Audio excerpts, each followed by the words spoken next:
వరంగల్లో బొమ్మల కొలువు స్పెషల్ అట్రాక్షన్ గా నిలిచింది. సంక్రాంతి పండుగ సందర్భంగా 3 రోజుల పాటు హనుమకొండలో ఏర్పాటు చేసిన బొమ్మల కొలువు అందరినీ ఆకట్టుకుంటుంది. పురాణ కథలను, వివిధ దేవతామూర్తులను, జంతువులను, గ్రామ జీవితాన్ని తెలిపే బొమ్మలను వరుసగా పేర్చి అలంకరించారు. శ్రీకృష్ణ అవతారం థీమ్లో ఈసారి బొమ్మల కొలువు ఏర్పాటు చేశారు. వచ్చే తరానికి మన సంస్కృతి, సాంప్రదాయాలు, పురాణాల గురించి తెలియచేయటమే ఉద్దేశంగా బొమ్మల కొలువు పెట్టినట్టు తెలిపారు. ప్రత్యేకమైనటువంటి కథను, పురాణ ఇతిహాసాలలో ఉండేటువంటి ఒక కథను తీసుకొని అది సంక్షిప్తంగా బొమ్మల కొలువు రూపంలో పెట్టి ప్రజలకు అందరికీ తెలియజేయాలి, మనం ఆనందాన్ని పొందాలి అనేటువంటి ఆలోచన నాకు వచ్చింది. ఆ పరమేశ్వరి దయ వలన అది ఇంప్లిమెంట్ చేయడానికి నా ప్రయత్నంగా నేను చిన్న ప్రయత్నం చేశాను. చదివిన తర్వాత ఇవి అందరికీ తెలిసినటువంటి విషయాలు, ఆ విషయాలను మనం బొమ్మల రూపంలో ఎప్పుడైతే చూపెడతామో అప్పుడు అందరూ ఆనందిస్తారు. ఏదో కొత్త కథను తీసుకొచ్చి పెట్టినప్పుడు కొంచెం అర్థం చేసుకోవటానికి సమయం పడుతుంది. కృష్ణుడి లీలలు, కృష్ణుని కథలు ఇవన్నీ తెలియని వాళ్ళు సహజంగా ఉండరు. ఇది బొమ్మల రూపంలో చూపించడం వలన పిల్లలు, పెద్దలు అందరూ కూడా ఆనంద పారవస్యంతో చాలా సంతోషంగా ఉంటారు.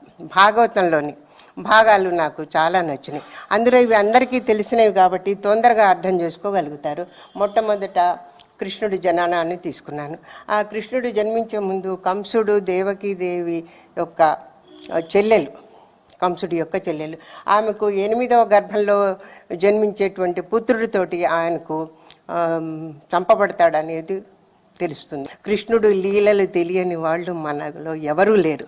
ఆ కృష్ణుడు గోపికలతో ఆడతాడు, పాడతాడు, వెన్నను దొంగిలిస్తాడు, ఇట్లా రోటి కట్టేస్తే రోడ్లు ఈడ్చుకుపోతాడు, గోపికలతో ఆడతాడు. గోపికలు వచ్చి యశోదమ్మకు కూడా కంప్లైంట్స్ ఇస్తూ ఉంటారు. మాకు ఈ బొమ్మల కొలువు అనేది ఒక వేడుక, అందరికి కూడా వేడుక. ఇది అందరం కలిసి చేస్తాము. ప్రతి సంవత్సరం కూడా ఇదివరకు బొమ్మలు పేర్చేవాళ్ళము. కాకపోతే రాను రాను ఏదో ఒక కొత్తతనం చూపించాలి ప్రతి సంవత్సరం అనే ఒక ఐడియా తోటి ప్రతిసారి ఒక్కొక్క కాన్సెప్ట్, ఒక్కొక్క థీమ్ అట్లా మేము తీసుకోవడం జరిగింది. ఫస్ట్ మన విలేజ్ సెటప్ అని ఒకసారి, మా సింగాపురం గ్రామం ఎలా ఉంటుంది అని అట్లా స్టార్ట్ చేసాము సింగాపురం విలేజ్ తోటి.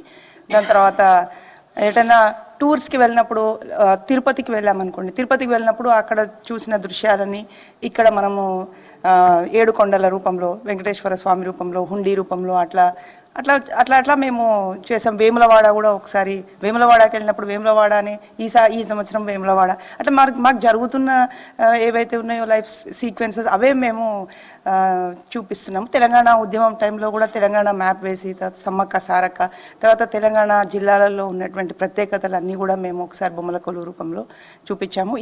మేము కూడా వీడియోలు తీసుకుంటాము, మా పిల్లలకు పంపిస్తుంటాము. అంటే ఇప్పుడు మొన్న పాశురాల గురించి వచ్చిందనుకోండి, దాని గురించి తెలియాలంటే కూడా ఈ విధంగా మేము వాళ్ళకు చూపిస్తున్నాం అన్నమాట.